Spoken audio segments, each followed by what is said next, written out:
രാവിലെ ഒരു 6:30 ഒക്കെ ആകുമ്പോൾ ഇക്കാക്ക പണിക്കോവും. ഇക്കാക്ക പണിക്ക് പോയതിന് ശേഷം ഞാൻ അകത്ത് പോയപ്പോണ്ട് കാക്കന്റെ ഭയങ്കര കരച്ചില്. അപ്പം പുറത്ത് വന്ന് നോക്കിയപ്പം കാക്കക്ക് എന്നും ഇക്കാക്ക മുട്ട കഴിക്കുമ്പോ അതിന് ഉണ്ണി കൊടുക്കാറുണ്ട്. അപ്പൊ ഇന്നത് കൊടുത്തിട്ടില്ല, ഇന്ന് അവിടെ വെച്ചിരുന്നു. അതിന് വേണ്ടിയിട്ടുള്ള കരച്ചില. ഇന്ന് ഇക്കാക്ക കഴിക്കണ നേരത്ത് ആളില്ലാന്ന് തോന്നണേ. അതുകൊണ്ട് ഞാൻ അകത്ത് പോയിട്ട് വന്ന് എടുത്ത് കൊടുന്ന് ഇട്ട് കൊടുത്ത്. പിന്നെ അത് കഴിഞ്ഞിട്ട് ചായ കുടിച്ചു. ഇന്ന് വെള്ളപ്പവും ചട്ടിനിയാന്ന്. ചായ കുടിച്ച് കഴിയുമ്പോത്തിന് ഇസു എണീച്ച് വന്ന്. പിന്നെ ആൾക്ക് ഓട്സ് കൊടുത്തിട്ട് ഞാന് മീൻ മുറിക്കാൻ വേണ്ടി നിന്ന്. ഇന്നലെ വരുമ്പോ കൊടുന്ന മീനായിരുന്നു.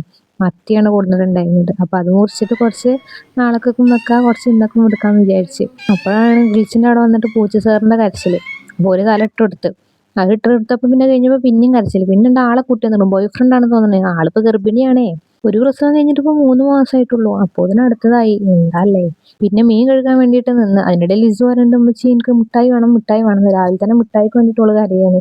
മറ്റു മീനുകളെ വെച്ച് നോക്കുമ്പോ ഈ മത്തി മുറിച്ച ഭയങ്കര സ്മെല്ലാവുമല്ലോ. അപ്പൊ ഞാൻ പറഞ്ഞു ഇത് കഴിയട്ടെ എന്നിട്ട് മുട്ടായി എടുത്തരാന്ന് പറഞ്ഞിട്ട് സോപ്പിട്ട് നിർത്തിയിട്ടുണ്ട്. ഈ മത്തിയാണെങ്കിൽ ഏത് കാലത്ത് ഈ വലിപ്പം തന്നെ. ഇത് വലിപ്പം വെക്കലില്ല. ഈ വലിപ്പം തന്നെ ഉള്ളൂ. നിങ്ങളുടെ നാട്ടിലൊക്കെ ഇപ്പൊ ഇങ്ങനെ തന്നെയാണ്.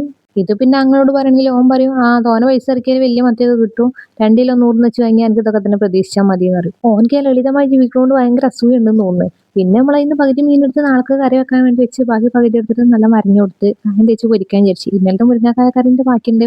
ഞാനൊരാളല്ലേ ഉള്ളൂ, എനിക്കിപ്പോ അത് മതിയല്ലോ. ഞങ്ങളിവിടെ മീൻ പൊരിക്കാൻ കായം വെക്കുമ്പോൾ ഇഞ്ചിയും വെളുത്തുള്ളിയൊക്കെ ഇടും. ഇഞ്ചിന്റെ പേസ്റ്റ് ഉള്ളതുകൊണ്ട് അതാണ് ഒഴിച്ചു കൊടുത്തത്. പക്ഷെ ഇഞ്ചിന്റെ പേസ്റ്റ് ഒരു മജ്ജ പോരാ, വലിയ ടേസ്റ്റ് ഇല്ല. നമ്മൾ കുത്തിയിരുന്നതിന്റെ അത്ര ടേസ്റ്റ് വരുന്നില്ല. വെളുത്തുള്ളി ഞാൻ പിന്നെ ചതച്ചിട്ടെടുത്ത്, പിന്നെ കുറച്ച് മഞ്ഞപ്പൊടി ഇട്ട് കൊടുത്ത്, കുറച്ച് മുളകും പൊടി ഇട്ട് കൊടുത്ത്, പിന്നെ ആവശ്യത്തിനുള്ള ഉപ്പ് ഇട്ട് കൊടുത്ത്, പിന്നെ നമ്മൾ ചേർത്ത് കൊടുക്കുന്നത് പുളി പിഴിഞ്ഞതാണ് കേട്ടാ. പുളി നല്ലോണം പിഴിഞ്ഞിട്ട് അതാണ് ഇട്ട് കൊടുക്കുന്നത്. ഇത് നല്ല പുളിയാണ് കേട്ടോ. ജ്യോതിയൊക്കെ നാട്ടിൽ നിന്ന് വരുമ്പോൾ കൊടുന്നതാ. ഇമ്പോർട്ട്.